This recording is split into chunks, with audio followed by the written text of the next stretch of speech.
This is Rebecca Lowe, or Rebecca Lua, if you listen to Suboptimal Radio, and you are listening to Men in Blazers on the NBC Sports Network. It's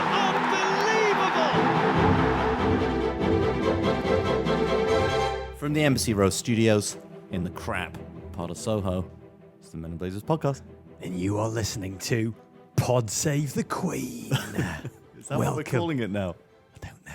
The amazing thing, you're now a monarchist, Rog. Yeah. Ever since the last US presidential election, and now that Prince Charles has grown a set, Yeah, he has. you've become One of my favourite royals since Brett Saberhagen. You've suddenly become a monarchist. I love it. It's one of the great turnarounds. Oh, I've just started to think about other forms of government that are available.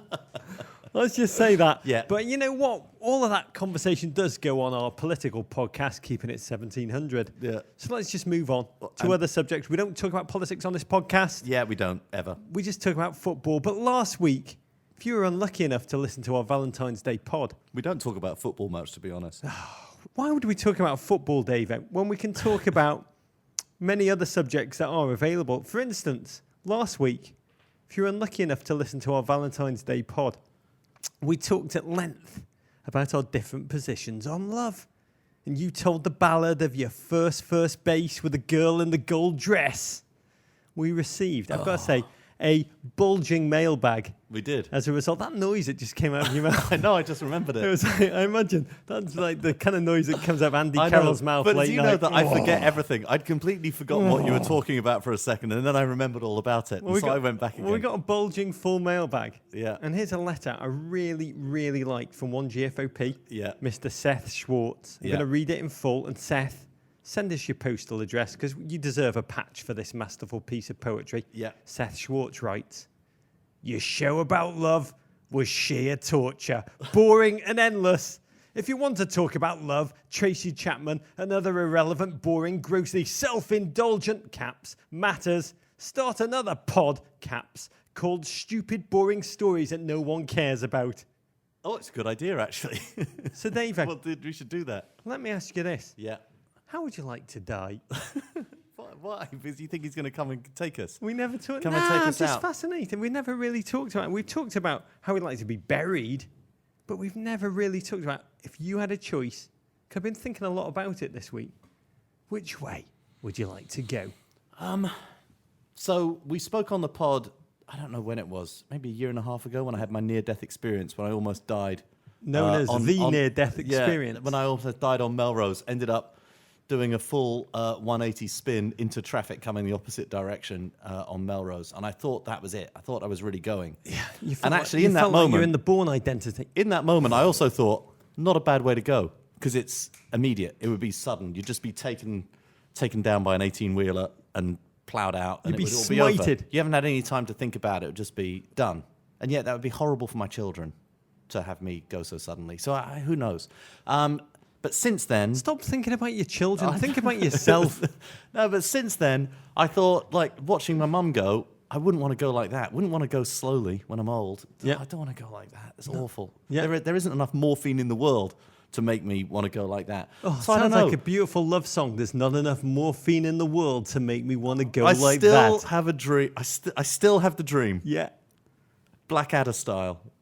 That's an English sitcom from the 1980s Genius. And that final series, World War One, that scene when Blackadder is a British officer, World War One, and he knows in the morning he's going to be taking them over the top out of the trenches, leading the troops into battle. That's still probably the way I'd want to go Like down the end to. of The Great Escape. Yeah, You and go- me both having a cigarette. Yeah, As the Germans have captured us, they pull us over and you turn to me and you say...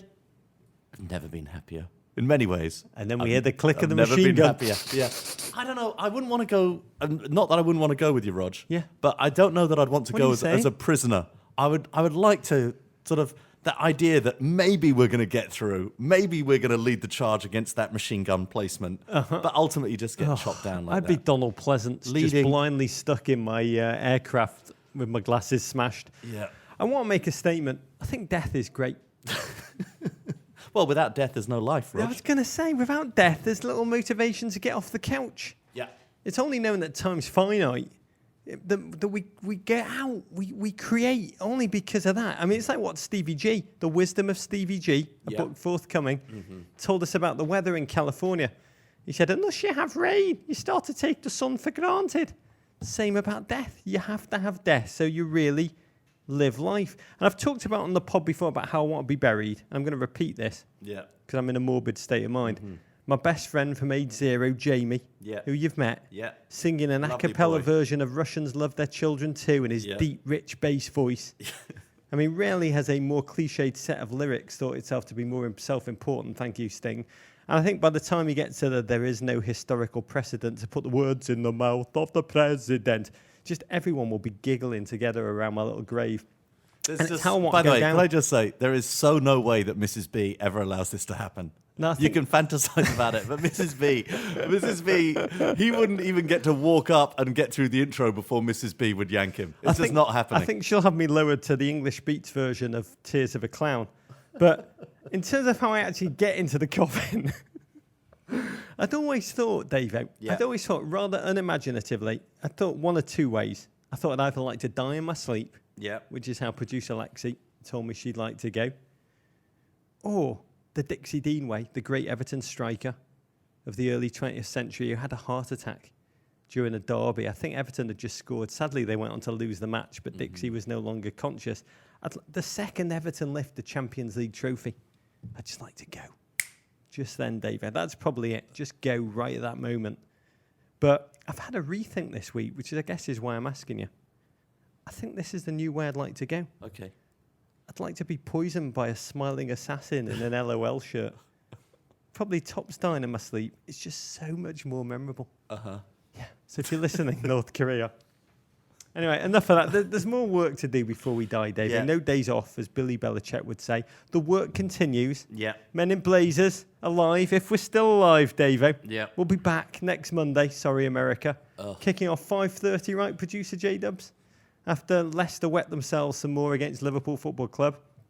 And wow, our live show, Men in Blazers on the road, at your world champion city of Seattle. March 16th. How long did it take to sell out, Davo, on Sunday? 2 minutes, Rog. No, that would be crazy. 2 hours. 2 hours, mate. Sorry, when you held up 2, I thought you meant minutes. Yeah, no. Now I'm disappointed. Seconds, mate. Now I think, God, didn't do very well. Oh, I thought it was amazing. You GFOPs are the best. We are blown away by the response, working with the venue to make more seats available, jam a couple more characters in. I'm not sure how we'll do it. Possibly it will involve drones, Davo. They seem to be the solution to pretty well everything nowadays. How many seats are there? 3. Really? Very large ones. Yeah. No, I think there's 650. Wow. 650 people are coming and to see our crap. standing room. I think they're probably coming to cheer the world champion Seattle Sounders, the Seattle Rain, some of the Seahawks. Yeah. You're threatening Bill Nye, the science guy. Bill Nye, the science trying guy. to yank Sir Mix-a-Lot into the mix. Mm-hmm. Oh, it's going to be a nipple tingler. But I've got to say, I've never been to Seattle, the place where Detlef Schrempf became a man.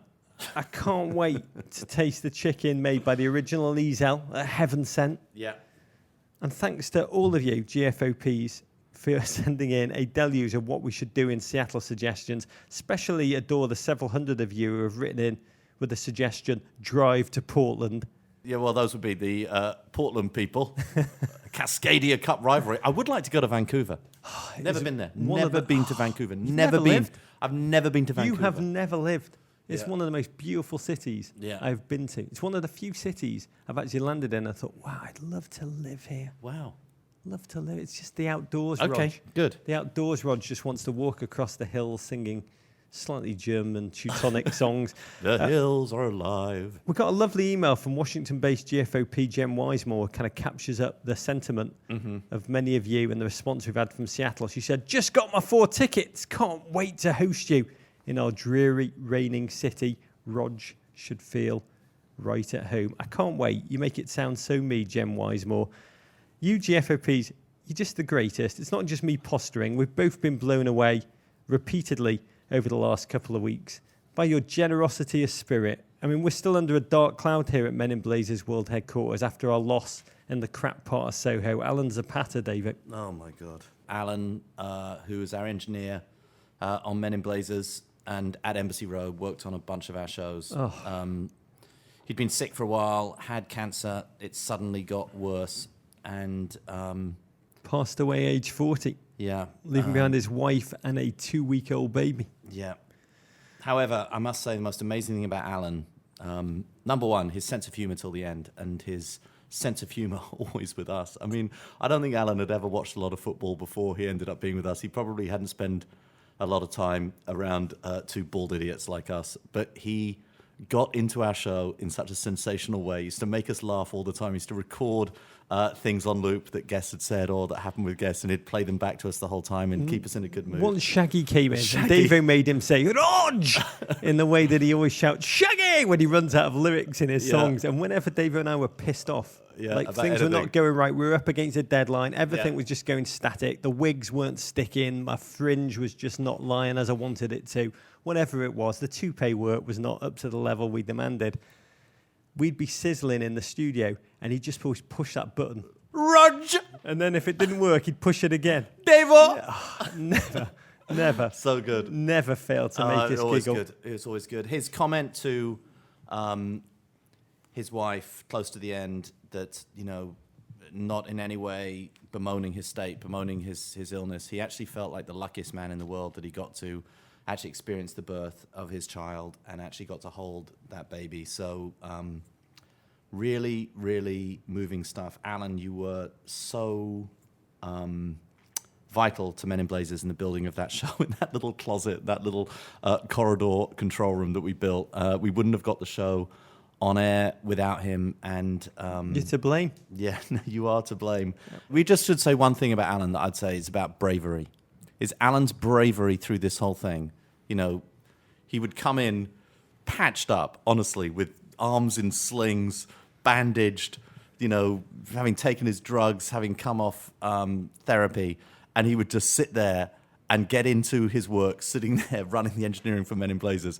And it was about the power of just like, life is amazing, Rog. Life is amazing that you just keep on going, you keep on going, you keep on going, you keep on going. We wrote about Alan in our newsletter, The Raven, and I just want to say I am profoundly moved by just how many GFOPs have been in touch with Alan's widow via the website. Your generosity towards his baby son Lionel and his college fund, it's remarkable. It's a beacon of light at a dark time. It's incredibly moving. And I'm saying this as a cynical man who finds sincerity very, very, very difficult to emote. But thank you, with all of our love. And now I will revert to default mode. Horrible old Rog. Proceed. Okay, Rog, we got a packed show. We go all Woodward and Baldstein to investigate the story everyone is talking about. 46-year-old, 280-pound reserve Sutton United goalkeeper Wayne Shaw We created a monster. fired Rog, the curse of Rog, for eating a pie.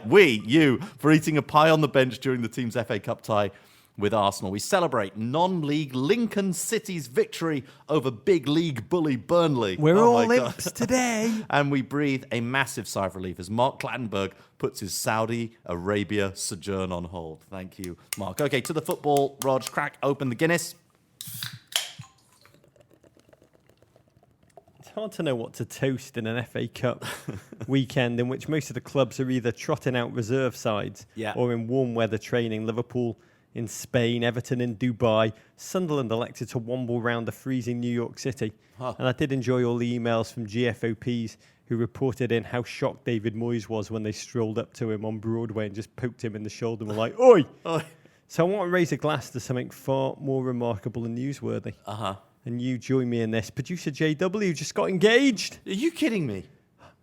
We didn't discuss this. I loved it. Okay, JW. I raise a glass to him and his future wife, Ashley. Yeah. May she be the Andy Carroll to your Mikel Antonio. May she be very different than that, JW. Congratulations Go to for you. Shagger. Congratulations. Not surprised you didn't discuss it with me, but congratulations.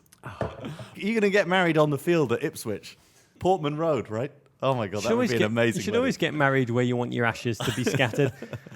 We start at the top, though, with the big news everyone in world football is talking about. Yeah. Clattenburg. Yes, Rog, the biggest non-pie related story of this FA Cup weekend. Mark Clattenburg is leaving the Premier League to make a massive transfer to Saudi Arabia's top flight. The Jameel League, where he'll become head of referees. Clatts was thought to be departing immediately, but like someone who's convinced to stay by his own goodbye party, he's finishing this current Premier League season. Thank God. At TMark13, instant reaction. Reading about Clatts leaving the Premier League feels like listening to Neil Diamond and Barbara Streisand's You Don't Bring Me Flowers Anymore.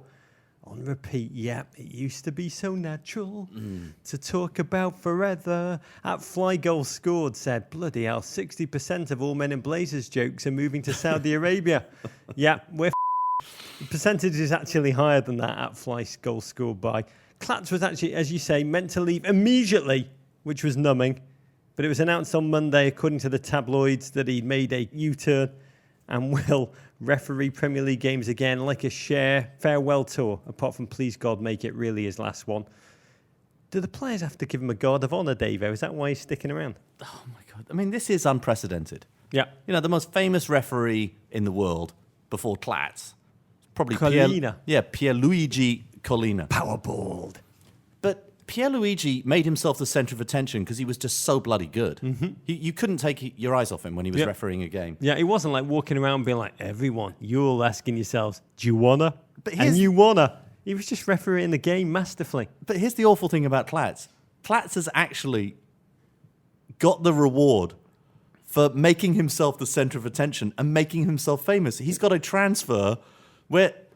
I'm just guessing they're paying him quite a lot of money to go to Saudi Arabia. No, he finds Saudi desert culture fascinating. Intellectually, he's long been a Lawrence of Arabia fan. Yeah. I mean, it is so fascinating. The era of fake news An Arabic has created scholar. The first ever big referee celebrity transfer. But let's just, get into the big questions. How hard will Premier League ratings be hit? Who has the rights to the Saudi League? The Jamil. He's why we watch. Let's break it down. Why is he doing this, David? Money. I wouldn't be surprised if Clat's boyhood dream was to referee in a league where you can flog persistent offenders. Money, yes. I'd imagine there's a lot of money involved. I imagine the Saudis probably showed him photographs of planes full of Kestrels. Yeah. And he was like, yeah, I'll have some of that. But his official reasoning was, Likes the sun. I don't want to live with the level of scrutiny Premier League referees experience week to week. More likely, though, he actually loves it. Referees are by their nature extreme narcissists.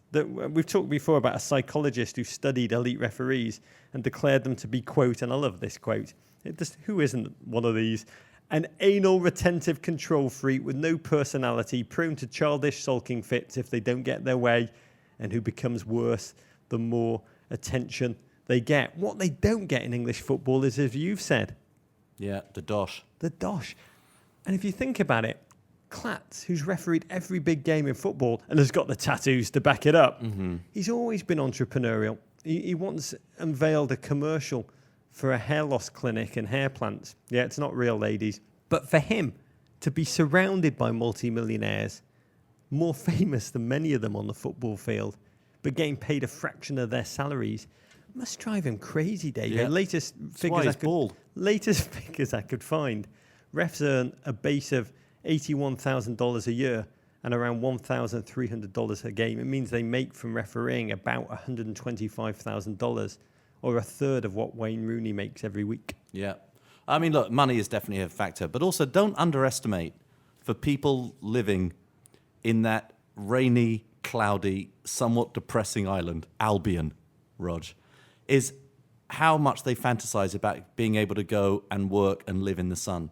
Like, British people, they'll go anywhere. Wear Speedos. It's why Dubai... Roll out of bed on with you, Speedos. It's why Dubai exists. And I think a job in the sun for a guy like Mark Clattenburg, that in itself is a fantasy. It's winning. But I wonder, he must feel like a really good teacher at an elite private school populated by hedge fund owners' kids, where you feel you're in that world, the moneyed world, but not quite of it. You ultimately want it so badly, you're willing to move to Saudi Arabia, Davo, to make it true.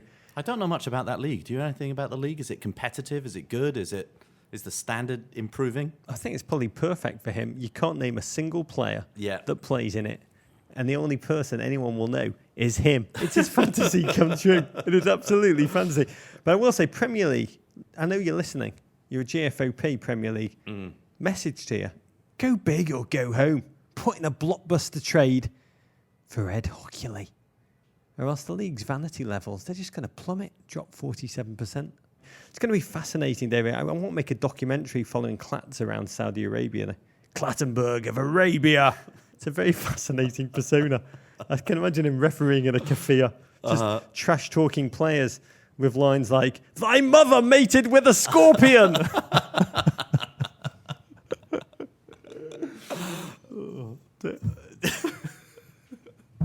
Brilliant, Rog. Can't wait to see the first footage from what's the league called again? It's called the Jameel.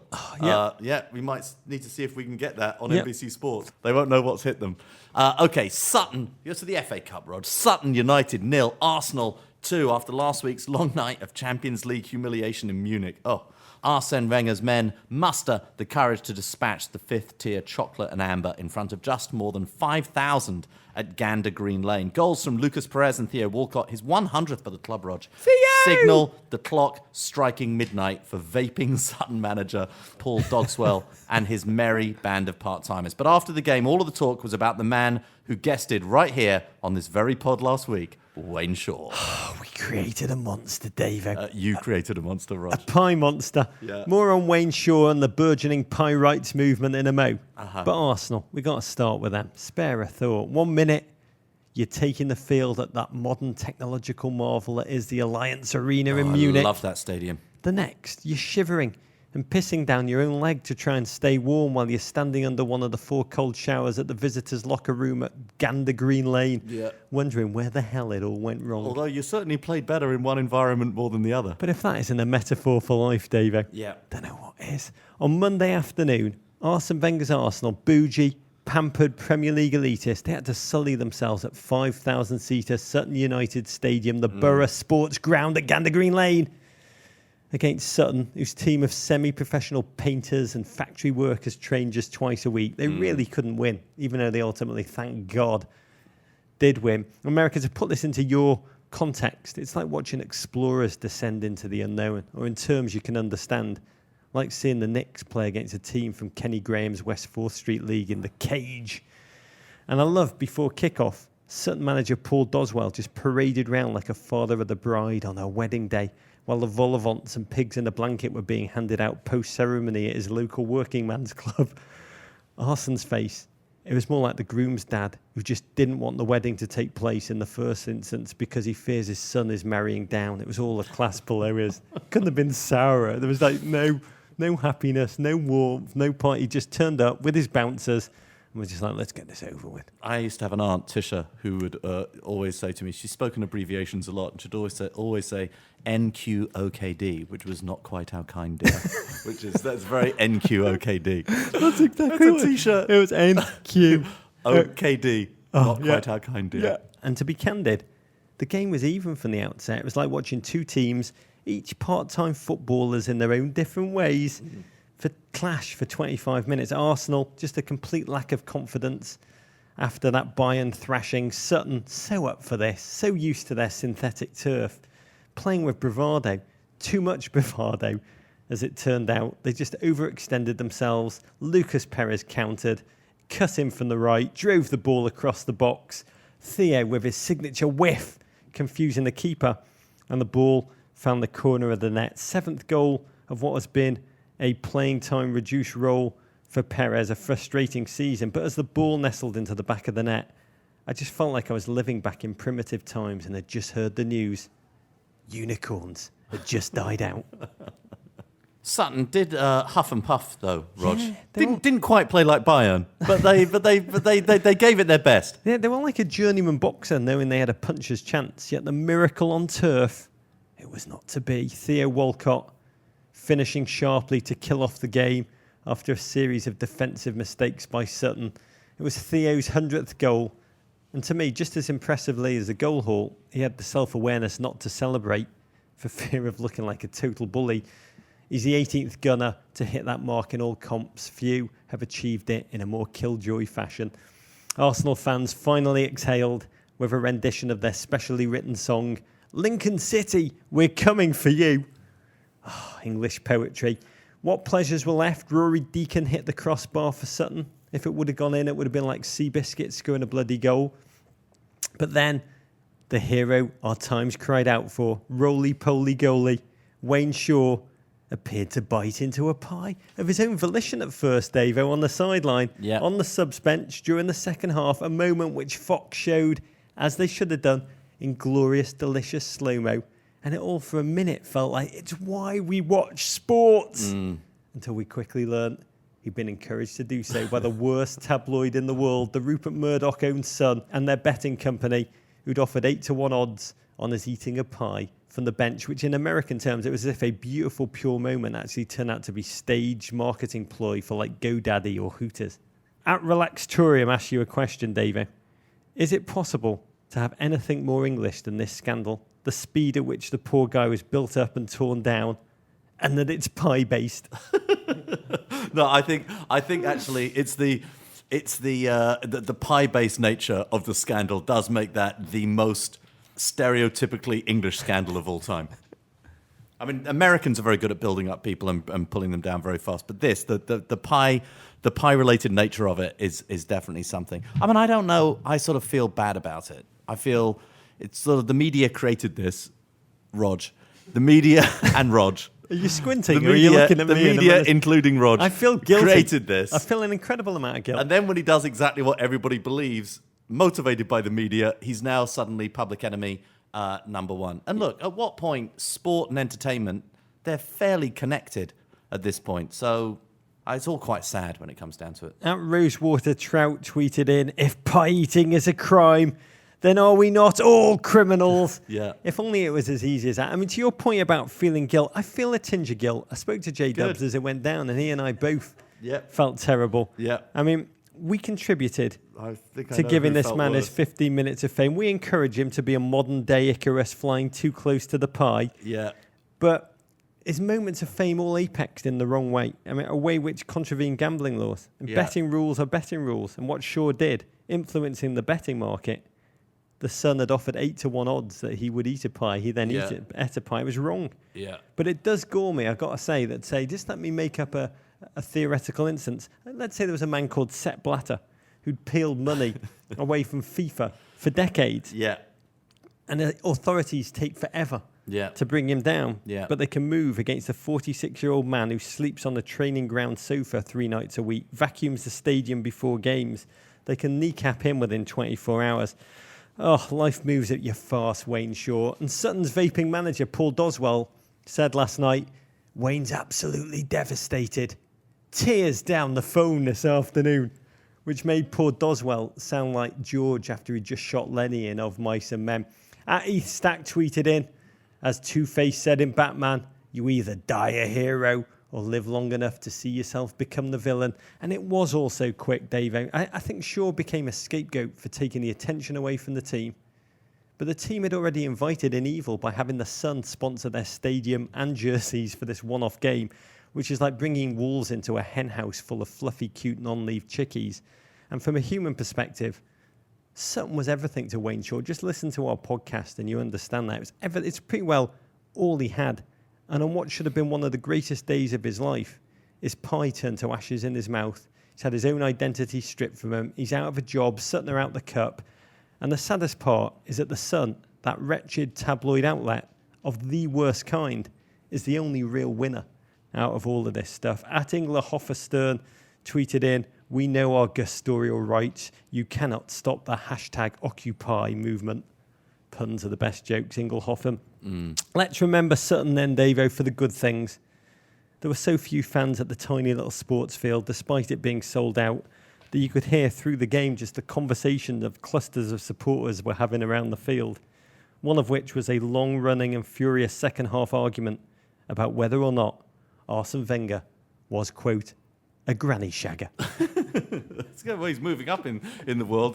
People aren't that kind to him at other Premier League grounds, Rod. Oh. He gets accused of much worse things. From an Arsenal POV, if Arsenal had a suggestion box, I'd tell them to rent Gander Green Lane for the return Champions League game against Bayern Munich. That FA Cup victory, it was like a Band-Aid on the gaping flesh wound caused by Bayern. Killed off the Champions League tie in 10 bloody second-half minutes as Arsenal defended. With all the attention Harrison Ford gives to landing his little plane. On the correct runway, not on the taxiway. I mean, look, the Arsenal game against Bayern, Roger, it was just predictable. It's just predictable. This is how Arsenal perform in the last 16 of the Champions League. Every single time when they've got a big game, when they've got a big moment, they just get taken apart. And by the way, they weren't completely mismatched. This was like when they play against a big club in the Premier League. They feel like they're matching. They feel like they're there. And then suddenly, blitzkrieg. Koscielny goes off. Blitzkrieg. 10 minutes, they just implode. The 6th straight season Arsenal will have lost a round of 16 game in the Champions League. I mean, that's such an old Arsenal trope now, a complete mental collapse at the first sign of challenge. English journalist Paul Hayward tweeted a beautiful thing that captures the enormity of that loss. He said, sums up Arsenal's dreadful night. Alex Oxlade-Chamberlain is on the pitch, on his own, clapping, but he's clapping the wrong fans. Bayern's fans, for the record, are still clapping him back. The debate around the debate about Wenger's next move now just runs completely amok. I feel like we talk about this every week on Pod Save the Queen. I mean, he's now said, I am going to coach for 4 more years. Whether it will be at Arsenal or not remains to be seen, Davo. I mean, this is a bloke who now has to take the field between 2 bodyguards because fan anger has boiled to such an extent. Should he stay after the Munich demolition? My dad always had a phrase when we were growing up, we were at a party. He'd always say, stop at the top, lads, which means leave while everything's still going great so you're not around by the time someone's pissing in the microwave. Everything goes to crap. I mean, look, I don't feel qualified to talk about whether Arsene should stay or go. I think it's a matter for him. It's a matter for, I'd say it's a matter for the club, but the club don't seem inclined to make any decision. It's only going to be Arsene who makes that decision. There is no point in that 4th place trophy every single year if you're going to crash out of the Champions League. This may be the one area I agree with Piers Morgan. It's pointless. It's like getting into a nuclear war over, who has the most Instagram followers. It just is pointless. It doesn't lead to anything. It doesn't lead to anything, Rog. So the point of football, the point of being an elite club is to win trophies. And it's been a long time since Arsenal won anything big, Rog. I mean, part of the problem is Stan Kroenke brought the team as an investment.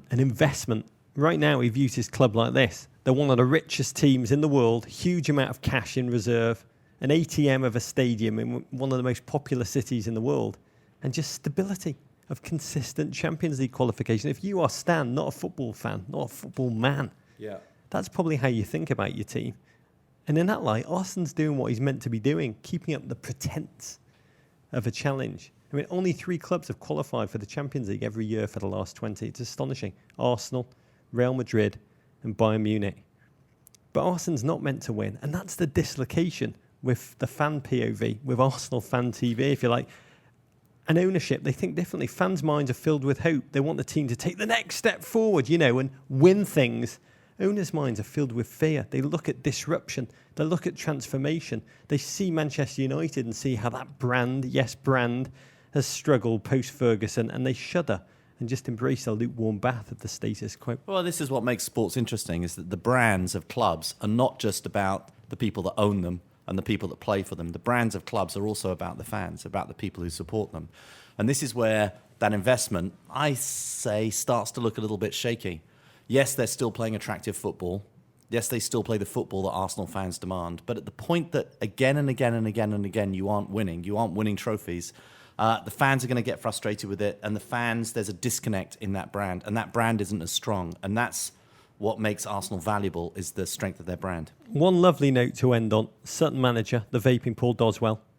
He told reporters after the game, Arsenal committed to a $62,000 investment at Sutton to build 2 classrooms for the club. We'll just say, well played, Arsenal. Yeah. Well played. Absolutely. Burnley 0, Lincoln City 1, Rog. The tenacious 5th-tier Red Imps steal an 89th minute goal at Couch Fort Turf Moor and become the first non-league team to reach the FA Cup quarterfinals since Queen's Park Raisins, Rog, in 1914. They add Burnley to a list of FA Cup scalps that includes Championship sides Brighton and Ipswich Town. That's very big of you to admit that, JW. Next up, Arsenal at home for Lincoln, Rog. 5th-tier Lincoln. Knockout big boy Burnley.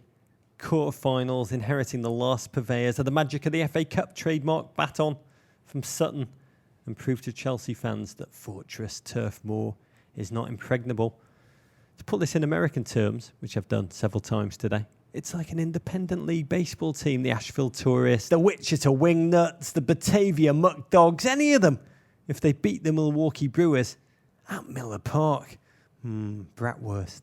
This was the most shocking thing I've seen since Iceland beat England. Similar level of fairy tale magic to it all. And what a game it was. Physical, combative, sharp edge, classic timeless helter-skelter English football. Low on skill, high on tenacity. Burnley, 12th in the Premier League. 81 places above Lincoln City, who were first in the National League. But both teams had a similar rugged approach to football. Indeed, Lincoln's manager, Danny Cowley, whose team are robust, passionate, hard to break down, summed up the difference between the two teams when he said Burnley are just, quote, a really, really good version of us. It's like Olivier Giroud's a really, really good version of me. In fact, watching them, they actually out-Burnleyed a heavy-leg Burnley to deserve victory, David. Who's to say that Lincoln couldn't end up being Burnley, that Lincoln couldn't end up getting promoted?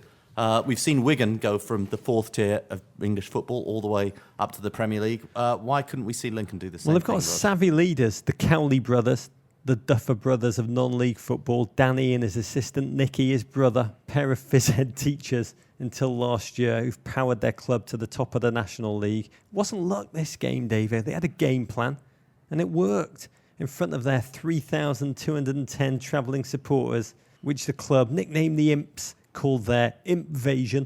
It sounds more like a kind of elective surgery that you actually want to avoid. Their subs bench cheering every 15 minutes. They kept the game scoreless. Their team just smothered and harassed. They had no respect. They had no fear for the Premier League opponents. They just had an organised fury and a physicality. So many heroes. Alan Power in midfield, who came of age playing on the same football team as Conor McGregor, the Mark Clattenburg of UFC. And the enormous ball-denying centre-forward Matthew Reid, striker that The Guardian called wardrobe-sized about 3 times in their match report. Burnley couldn't contain him. Joey Barton tried, David. Every piece of high theatre needs a villain, David. What a repulsive game he had. Faking facial injuries, just instigating, generally Joey Bartoning. Yeah, it's essentially the same pantomime that Joey Barton, the same act in the same pantomime that Joey Barton has been performing for decades. It was either a come-and-get-me plate, Saudi League, Referees Association. But it was That against... would be great. It's like the WWE. Him and Clatts could just go against each other week after week after yeah, week. well, who's playing this week? Clatts v Joey Barton and their teams. Nah, it's just the two of them. Oh, yeah, I'd watch that. But this was against 5th tier This opposition. week Barton's getting flogged. That would be amazing. That would sell out. Just the stocks for Barton this week. This was against 5th tier opposition, David, which the more you think about it, which I don't encourage you from a human perspective, is just sadder and truly desperate. But then in the 89th minute, corner knocked back across the area, bounced in off the head of a shocked Sean Raggett, a 23-year-old centre-back. Lincoln's only shot on target in the game, and it just crossed the line. Win at Turf Moor for Lincoln, tiny Lincoln, where only Swansea, Arsenal and Man City had won all season. At Dante Florence tried to explain the madness. He said Joey Barton must have had £1,000 bet on Lincoln. What a march. What a story, David. Amazing. Lincoln also, Rog, I've been to Lincoln once, except I couldn't remember where it was. While you were talking, I just looked at a map to remember where Lincoln was. It's sort of just above East Anglia. There's a little bit that comes in, a bit of water that comes in called the Wash. I believe the Vikings got in there, and that's where they sort of invaded, Rog. That's where your Vikings are going to come in, They're right? going to come in at the Wash. And Lincolnshire is a tiny county right there. I played tennis against them once when I was a kid for Kent. Completely innocuous. Very innocuous. But it takes a year and a half to get to, even though it's really not that far away. It's sort of just a little bit northeast of Leicester. You have to travel there by longboat. Pretty much. But it's Lincoln. It's like... It's known for heavy engineering. It's nowhere. Building locomotives, steam shovels, and tanks. The team's logo, it looks like a hungover juggalo. You've got to look at it online. That team, Davo, they're now 1 game away from Wembley. What a march, Davo. I mean, that has not been done by a non-league team since 1914. And we all know what happened then. The First World War broke out shortly afterwards. I'm just saying, the team is now $2.5 million richer from prize money, television revenue, gate receipts. The club have given each of their players a $6,200 bonus, which is more than they make, apparently, in wages over a month for playing for the team. So to me, Davo, that is the magic of the FA Cup. Oh, amazing. Rog, talking about magic of the FA Cup, one of my local teams, South East London's Millwall, Rog, 1-0 over Premier League champions Leicester City. The Foxes' misery continues as they fall to League One 10-man Millwall at the Den. The Lions had a man sent off in the 52nd minute, but claimed a 90th minute winner. Claudio Ranieri, Davo, Yeah. needs to be fired. He's turned into house arrest Uncle Junior before our very eyes. Wow. He's been given plenty of time, Yeah. should be said, to summon a reaction from his players. He has managed nada reaction. And his team, they're entering Lindsay Lohan circa Herbie Fully Loaded phrase of footballing freefall, David. How can you fire Ranieri, Rog, after he bought them the Premier League title last year? How can you fire him? Breaking news there. He brought them the title. Brought, didn't buy, didn't bought. I didn't say bought. He brought them the title last year. He delivered them the title. How on earth can you fire him? There's no place for nostalgia in football. In the same way as I There wouldn't is in want Leicester. Wayne Rooney back at Everton. There is in Leicester. I mean, it is absolutely astonishing. It is Buster Douglas in disguise defence of glory. When you watch this football team, they are just victors who have become so lax. I mean, they are shade of the form, mental strength and waistline they displayed in winning the title. Yeah. Now under pressure, Ranieri saying, I've been too loyal to Wes, to Jamie Vardy, to Danny Drinkies. And the amazing thing here is this is a squad which was made for struggle, made for cellar dwelling. Mm-hmm. But they're like Maasai lions who've been taken into captivity. They've just lost their ability to take care of themselves in the wild, Davo. Yeah, they also lost N'Golo Kante.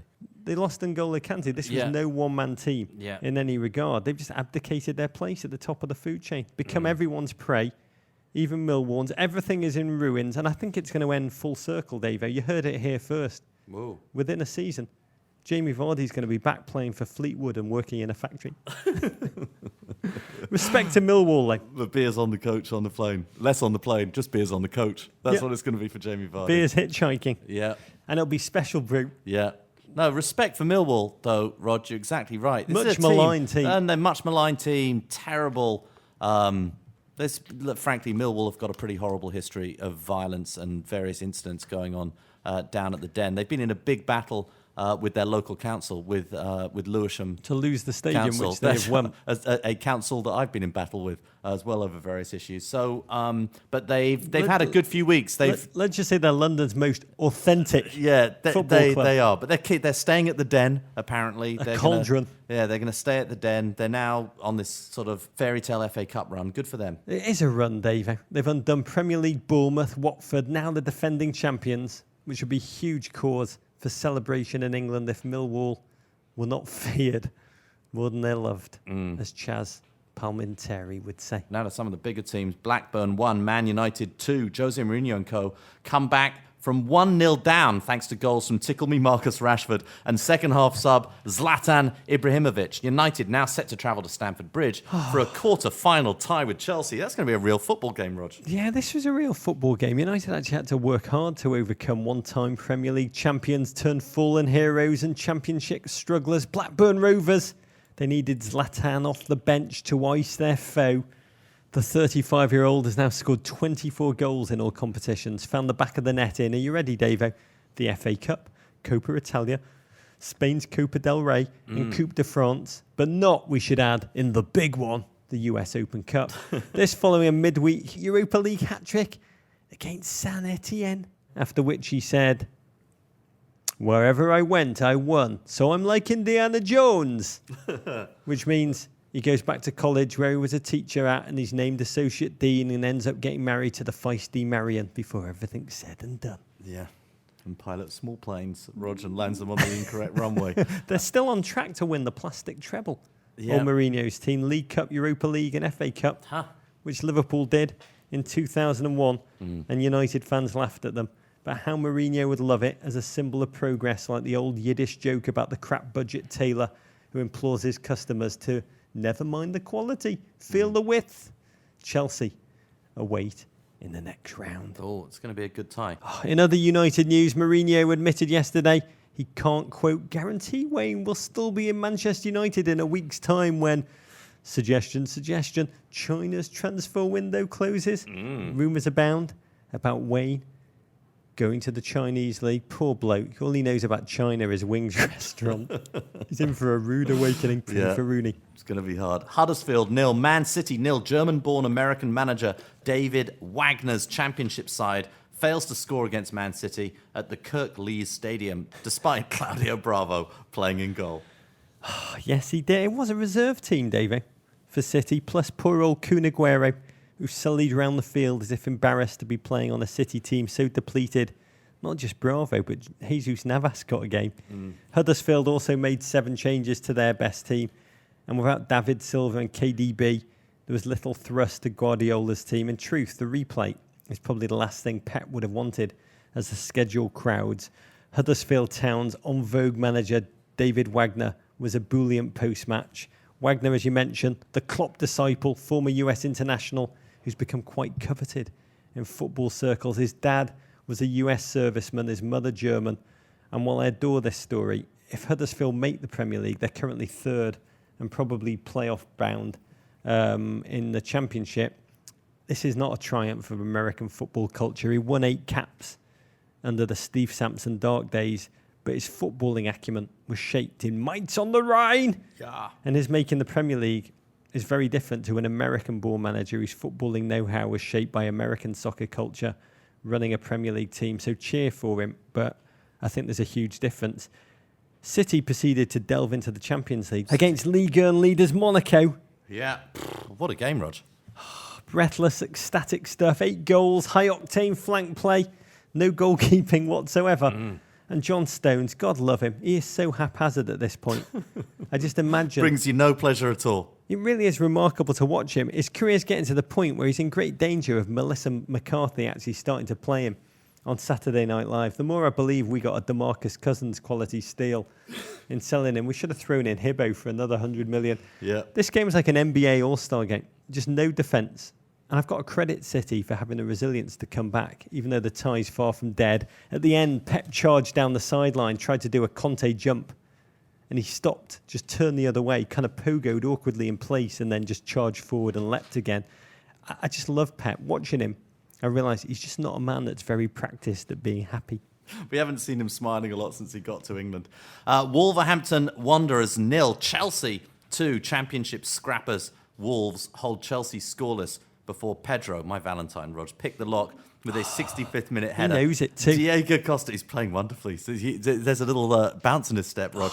I spoke to him. He said he's thirsty for Davo. Diego, the message who had wants to to pass marry on. Davo. Diego Costa added 1 late to set up that quarter final clash with United. This was a potential banana skin, Rog. Bear pit of Molineux. Tiny banana skin. It's a classic game, Rog. The orange of Wolves against that blue of Chelsea. Feels like we've been watching those colours, but on a much muddier Molineux for about 40 years. Honest performance by Wolves. Chelsea, ultimately too much class, too much finishing. And Pedro, Rog, just continues this remarkable turnaround he's having. One thing I loved about this game, the intensity Antonio Conte projected throughout the entire game. I mean, in a FA Cup in which most managers don't seem to care, playing depleted side, he was just working the whole game. He acted as if this was the biggest game of the season. And you sense that he realises he could win the double in his first season in English football, which would be an unbelievable achievement. Having said that, I believe he only knows one way to behave on the sideline, and that's with a barely contained madness. I think there's some significant things that he's trying to work out on the sideline with Chelsea. You know, he's barely rotated the squad this season. He's played the same, 12, 13 players basically the entire time. This is a chance for him to look at some of his other players. I thought Nathan Arcade looked particularly tasty. His first half of the season on loan at Bournemouth. He was at Watford last season, I believe. He's a terrific-looking centre-back in the Chelsea mould. Poor man's Matt Miazga. Yeah, very good. Ruben Loftus-Cheek had a good game. Just lots of good performances by some of the squad players, and that must be encouraging. Lovely to see Diego Conte. Costa end a run of 430 minutes without a goal. Yeah, no, good for him to get on the score sheet as well. Welcome Nice back, guy. Diego. Yeah, absolutely. New Diego. Middlesbrough 3, Oxford United 2. This was a great game. After taking an early 2-0 lead, Borough held off a second-half comeback bid by the League One U's. Oxford scored in the 64th and 65th minutes to level the score, but Christian Stuani restored order 4 minutes from time. Borough now hosting the winner of City versus Huddersfield. And finally, Fulham 0, Spurs 3, Rog. At the Cottage, a Harry Kane hat-trick sees Spurs comfortably into the quarters at Brian McBride Memorial at Craven Cottage. Spurs get a much-needed win. They now host Millwall in what will most certainly be a docile affair. Docile, I believe the Americans say. Spurs survived the Clint Dempsey derby. Yeah, absolutely. And they got a Casey Keller derby on their hands. But after back-to-back defeats against Liverpool and then humiliations Ghent in the Europa League, they needed this, David. They really did in their awful coloured third strip, which if you squint, it looked like Spurs were playing in the nude. I quite enjoyed it. The longer the game in the went nud. on. Yeah. So I spent the whole time like squinting. Ooh, I could see Eriksen's bits.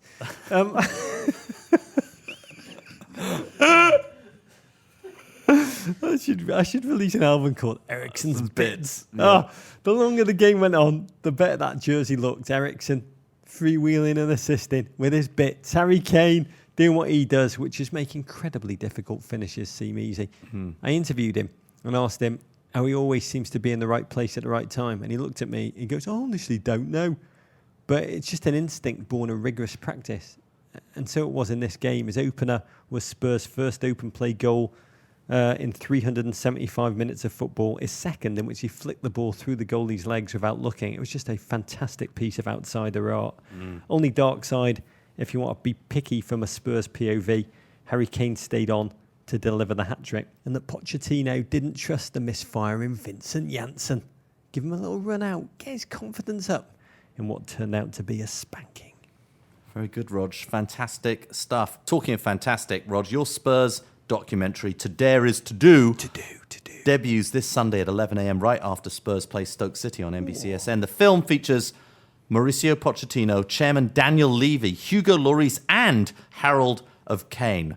And we have a taste of the Poch and Lloris interviews, plus a fascinating talk with youth development guru John McDermott in a pod special that comes out this Friday. And talking of pod specials, Rog, Special. Juan Mata is coming on the pod to talk about hugs with you, Rog. He is. It's going to be exciting. I think we're taping it hopefully this week, David. I really genuinely have so much respect for that man, for the way he carries himself on and off the field. I can't wait. Send us your questions for Juan.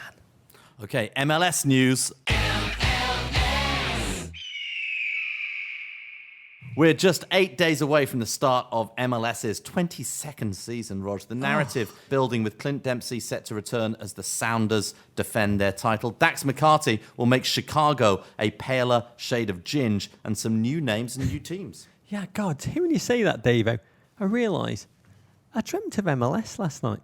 MLS, do you ever have MLS dreams? Not ones I remember. I do. Yeah. I dreamt that last night Dax McCarty was traded back to the Red Bulls. One of the most restful nights sleep I've had in a long time. Sadly, the truth dawned on me that the Red Bulls are actually taking a Filene's basement approach to this season, resting it all on Sasha Kleshtan and Bradley Wright Phillips' shoulders, as NYCFC keep rearming in ever more fascinating learning curve ways, welcoming their newest designated player, Maxi Morales, the Argentine attacking midfielder who struggled at Mexico's Club Leon, but did play 142 games in Serie A for Atalanta, another technical, creative player for Patrick Vieira's team.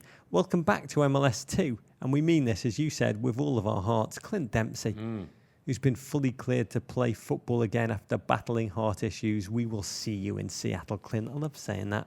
In other MLS news, we taped a video series looking at each one of MLS's new jerseys with Adidas head jersey designer, Dr. Jersey. Oh, that was real. I thought that might have been a dream. No, that happened, mate. You and I in the panic room with Mike Walker, who came in from Germany to shoot with us. They will launch next week when J-Dubs finishes editing them. I love doing that. Yeah. I love that Vancouver jersey. Yeah, that was a nice one.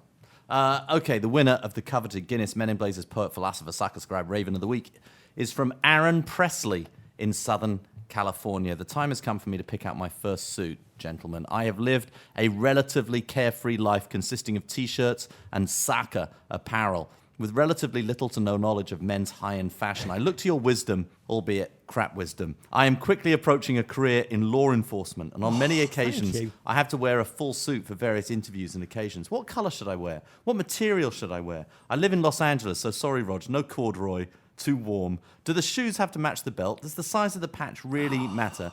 Because it seems to have worked for Jose Mourinho. I would normally turn to my father or friends for this kind of information, but seeing as how my dad is a truck driver and my friends are college students, I turn to you. Help me, Men in Blazers. You're my only hope.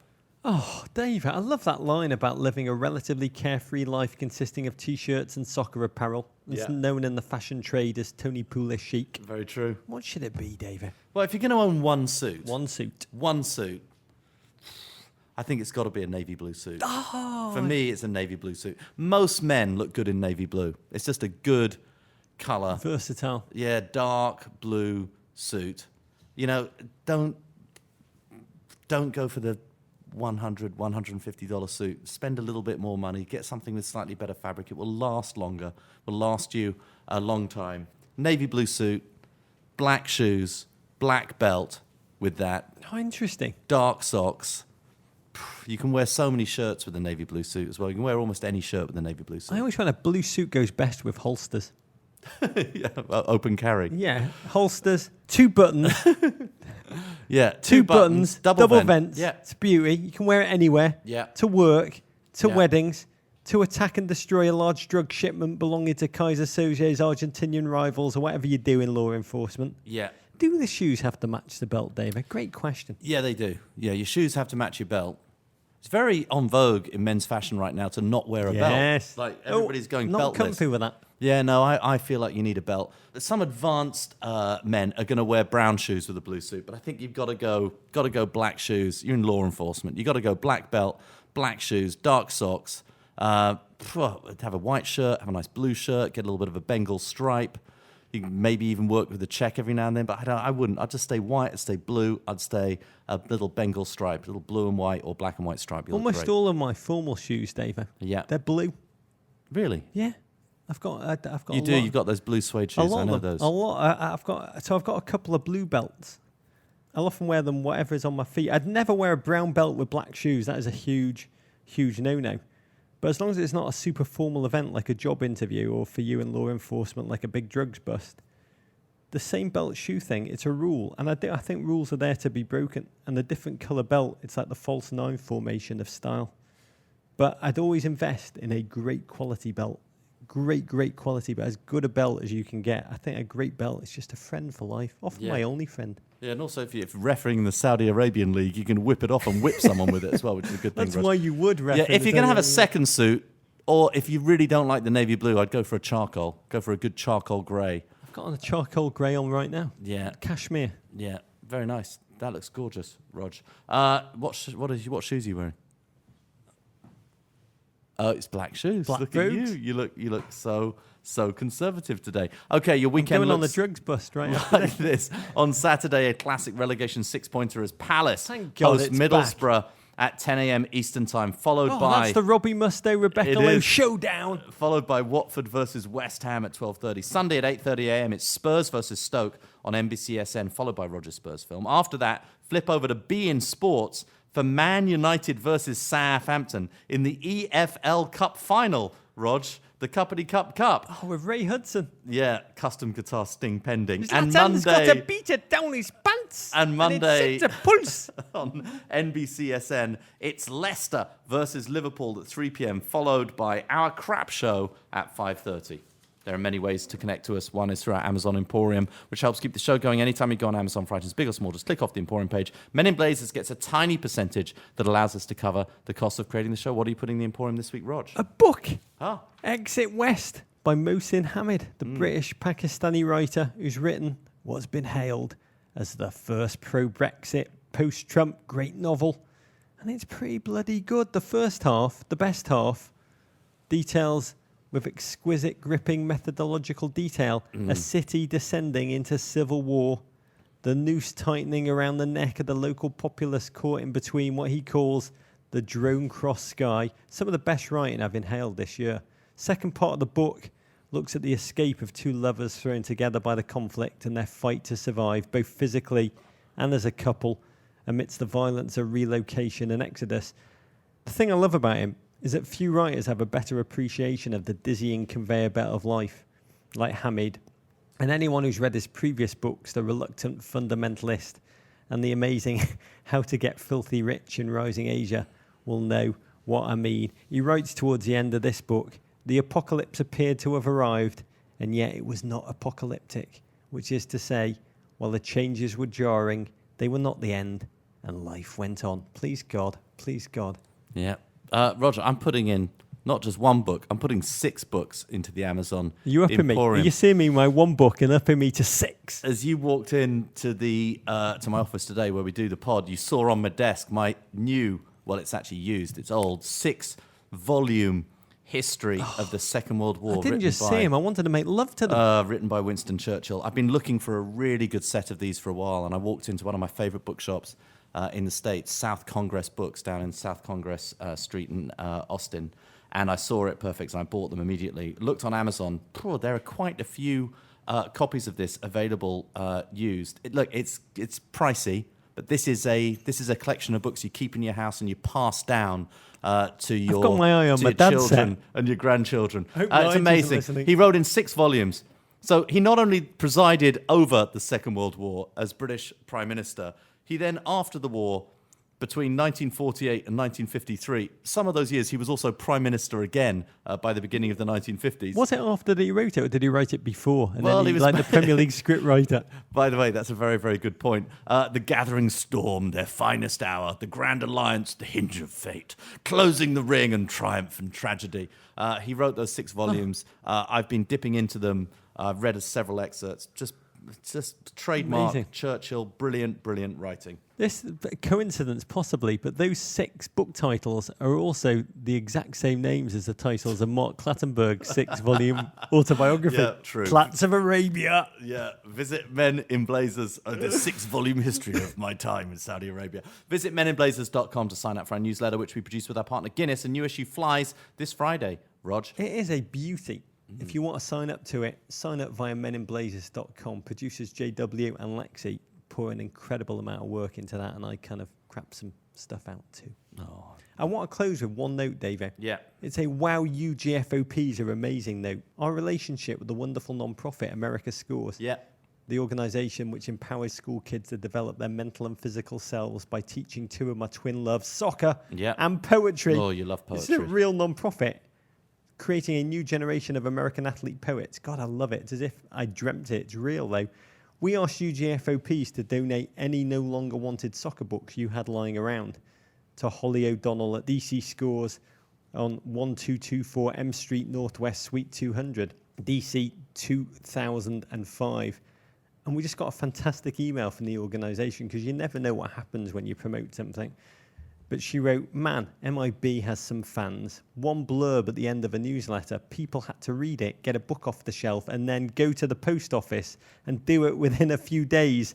I am blown away and psyched by what has happened in response. I mean, it's crazy impressive. Thank you, GFOPs. Keep sending those books to America Scores. Keep them coming. They will all be put to the best of use with kids for whom an unwanted Jamie Vardy biography will make a world of difference. Beautiful, Rog. Follow us on Twitter at Men in Blazers, at Embassy Davis, at Roger Bennett, on Instagram at Men in Blazers, at Embassy_Davis, Facebook, Men in Blazers. You can always send your ravens to the crap part of Soho. You can always email us at meninblazers@gmail.com. Venderpunk, Rog. War pig! Who wants to sex Matumbo? Explosion! Play the babies. Take that, Gloria! Is that your analysis? To Tweed! Not quite our kind, dear. Kung Fu fight in America. Love you, Davo. Love you, Rog. Free Wayne Shaw. And Rooney.